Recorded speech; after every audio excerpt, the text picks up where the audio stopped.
good morning, mushrooms, ladies and gentlemen, boys and girls, brothers, sisters, mothers, misters, and to all my cousins out there around the world, Twitchlandia, YouTube, Facebook, and otherwise. It's time to plug in and get the train to chugging. So here we go. Trump's law and order is starting to look like martial law. That's not marital law. Marital is about marriage. Martial is about battle, war, fighting, and so therefore often the military. We've had maritime issues that's related to the sea, especially trade, but also warfare and battle. The police and normal law and order being canceled and having these guys, the military, take control of things. Yeah, when the military takes over control of things and normal society ceases to function with the normal rules and regulations that exist therein, and those are put on pause, and the little green men, are in control. That's not a good thing. Not a lot of incredible language here, however, we've got some nice grammatical construction. So Trump plans to send federal agents to more U.S. cities. And so yes, we plan to do something, a nice two-verb construction with an infinitive here, because when you've got the second verb in the infinitive form, it has some sort of implied future meaning. The crackdown on anti-racism protests in Portland with unidentified forces angered many across America. Now, many of you know that anger is a noun, and to be angry is an adjective, or to make someone angry, yes, but to make someone angry, you can just use the word as a verb too, to anger many people across America. But what has angered them? Big clause here that is the subject of that verb. The crackdown on anti-racism protests in Portland with identified forces. All of that right there is the subject of this verb. And so it's easy to get lost in the headlines sometimes because, well, as I said, they're odd constructions often. Unidentified federal agents are basically kidnapping people and beating them down, and I'm surprised we're not seeing more of this in the headlines because it is all over the rest of the news. Let's move on though. You might remember a couple weeks ago there was a couple in St. Louis, I believe, and some protesters were going past their house and they came out with assault rifles and pistols pointing at them. They were brandishing guns at the protesters, and now they are facing charges. To brandish guns, to brandish something, is to wave it around in the air, and it's usually a weapon. The attacker suddenly leapt out of the shadows, brandishing a knife, waving it around in a threatening fashion. So yes, to brandish a weapon is to wave around a weapon basically in a threatening fashion. It's just a nice piece of vocabulary that you don't see every day. All right, let's move on. It's been on the show many times. To tout something. To tout something means to praise it in an effusive or excessive fashion so as to persuade other people into buying it or believing it. And so yes, he's praising the US virus death rate falsely, saying that it's the lowest in the world when the countless studies have shown that we are like the 6th or 7th worst. And so yes, just lying through his teeth, speaking with a forked tongue. Different phrases that mean lying. He's not just bending the truth, he's not stretching the truth, he's just outright lying. To tout something to tout someone as a prodigy. More sort of gun vocabulary. To trigger something on a gun, if you pull the trigger, it shoots the bullet, it causes it to happen. So one thing, the vaccine, triggers an immune response. This thing causes that thing to happen in a rapid sort of fashion. Something can trigger an argument, it can trigger a discussion, could trigger an allergic reaction or an immune response. It just means that it causes it to happen. And now, the UK suspends, they're pausing the extradition treaty with Hong Kong. Wrath, the W obviously is silent, and that just means extreme anger. And with this sort of wrath, this sort of extreme anger, it usually implies there might be some retaliation, there might be some actions back at the person for having made them angry. Often collocates with risk, to risk the wrath of something. Common one is the wrath of God. One of the Star Trek movies was the wrath of Khan, because he was angry and he wanted to get back at them, to get revenge on them or something like that. Sometimes we'll say, hey, we don't like that person and we'd like you to send them back over to us so that way we can put them in jail or something like that. And that is extradition, sending somebody back to another country where a crime is said to have been committed. Ooh, is said to have been committed. Some nice passives there. Ooh, highly caffeinated. Feeling good. Whistleblowers also have had it here on the program several times. A whistleblower is somebody who blows a whistle. Ta-da! Like a referee. And when does a referee in a football match blow the whistle? When somebody has done something wrong, when somebody has committed a foul. Well, that idea has then transcended sports into the world of economics and politics, where somebody, a person, usually an employee, will then blow the whistle about their company or their agency, saying that something has been done wrong, or something wrong has been done. There we go. That's a little bit better. Yeah, and so then they either make it public knowledge or they report it to other authorities, so that way then they can investigate or look into the matter to see if it is worthy of prosecution. Yeah, and so whistleblowers, especially when it comes to tax evasion and things, the US government gives a reward, a bounty for people who blow the whistle on their corporations, to the tune of 10% of the money that is then regained. And so some whistleblowers can stand to become quite wealthy as a result of blowing the whistle.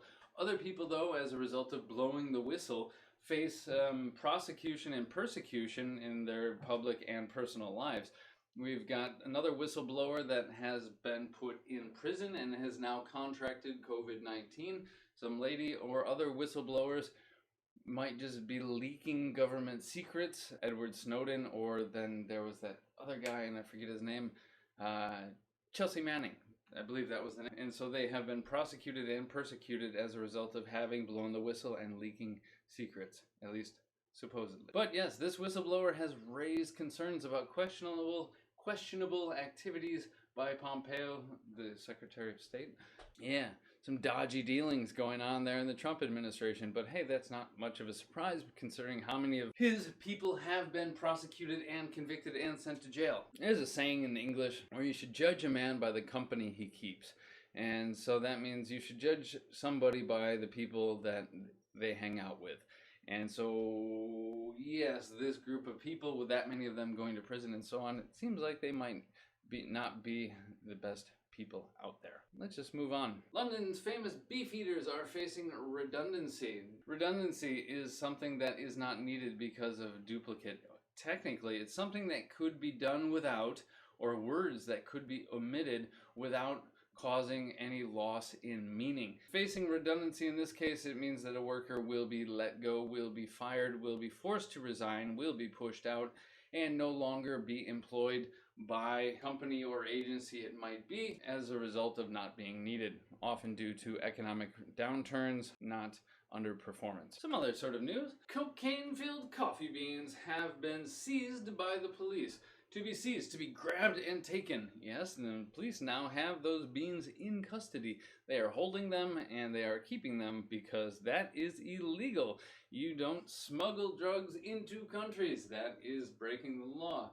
However, it seems really odd. Coffee beans are quite small. It seems a pretty labor-intensive process. To seize something, usually illegal materials, means to grab it, especially when it's seized by the authorities. We've had it once before. To hinder someone from doing something, it means to hold them back, to slow down progress. And so to hinder the progress of, hinder the abilities of the Navy's Pacific Fleet for years because there was a fire. So yes, by eliminating this battleship, it is hindering the US's ability to patrol the Pacific Ocean. All right.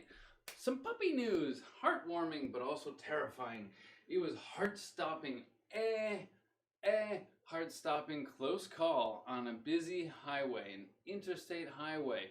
And so apparently a puppy ran out into the highway and cars were whizzing by and he managed to avoid getting squished because otherwise that would not be good news. If something is heart-stopping, it's causing your heart to beat quickly and then give you a heart attack. Yeah, a close call means something terrible almost happened, but not quite. And so often, whew, that was a close call. We really dodged a bullet there. It was a near miss, but we managed to avoid getting hurt. Yeah. With a political haggling derail COVID-19 relief, investors are wary.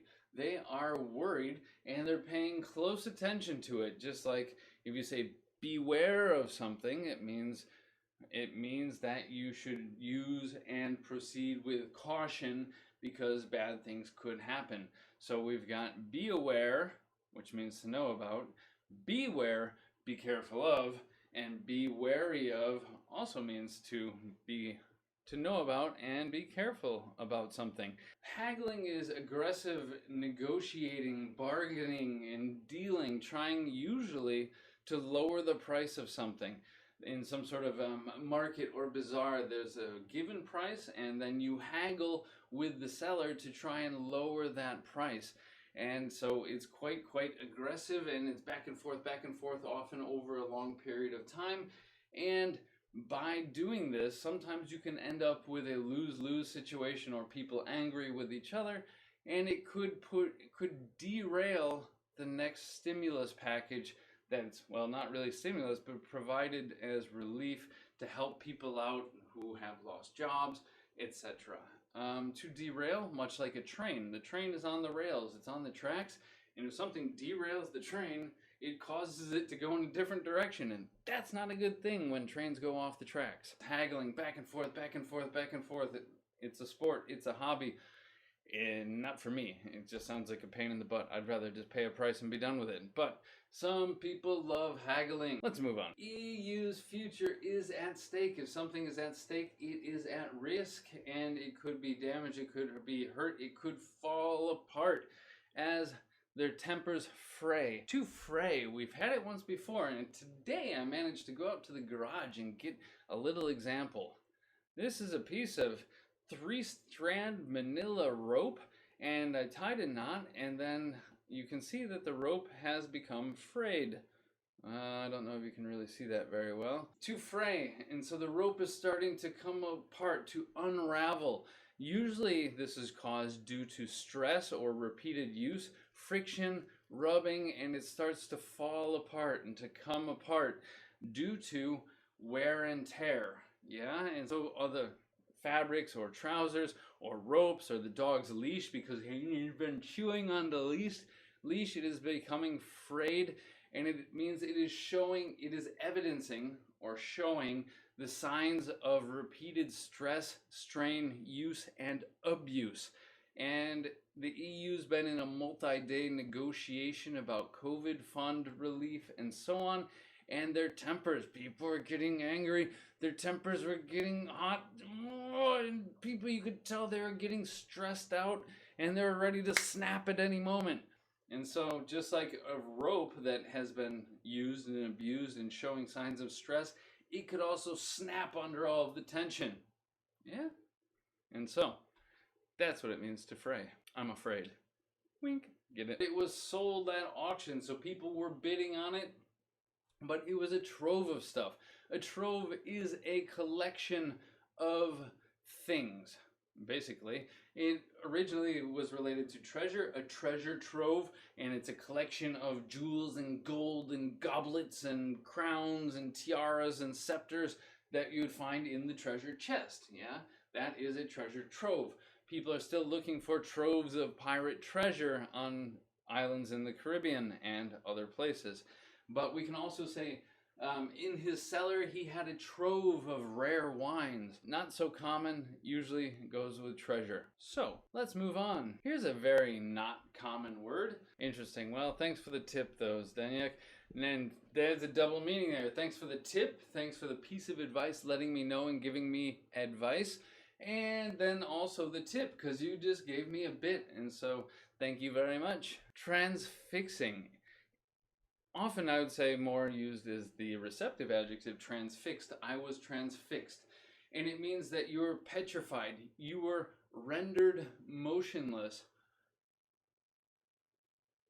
by something. I bet you thought that there was a lag there in the stream, but no. And it could be due to horror, shock, surprise, amazement, whatever. It's similar to, I would say, not so much with horror, but more amazement, almost kind of like mesmerized, where you're just like, and something is so interesting, you just can't look away and you can't do anything else. It's like you've been sucked into it. Transfix, you don't see it too often, but a nice piece of vocabulary. It's not too scary, and that is very... Alright, folks means the public or people in general. However, we often also use it referring to members of your family, specifically your parents. And be like, yeah, my folks still live in my hometown. So often used for parents, but it does just mean people in general. And so what to know about the latest Netflix series that people in general are obsessed with? I don't know. I don't want to know. I don't really care. There's enough stuff for me to watch. I don't need to get sucked into another thing and become transfixed, unable to get off the couch and pull myself away from the television. But people are obsessed with it.